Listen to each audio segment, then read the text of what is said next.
తెలంగాణ రాష్ట్రానికి ఒకే పార్టీ వాళ్ళు నలుగురు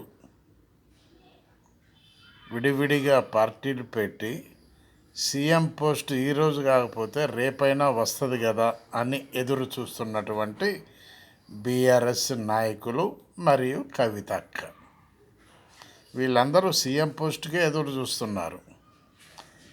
ఒక్కొక్కరు ఒక్కొక్క పార్టీ పెట్టి ఈ విధంగా ఒకళ్ళ మీద ఒకళ్ళు దుమ్మెత్తి పోసుకుంటూ ఉంటుంటే ఓట్ల ఎలక్షన్ వచ్చిన తర్వాత ఈ పార్టీ మీద నిలబడి నాలుగు పార్టీల మీద నిలబడితే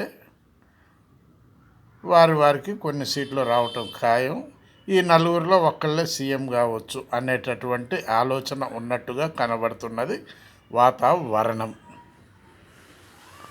మిగిలిన వాళ్ళు ఆలోచించండి, ఇంకా ఏమున్నాయో లోపట. బాలసాని వీరప్రసాద్, హైదరాబాద్.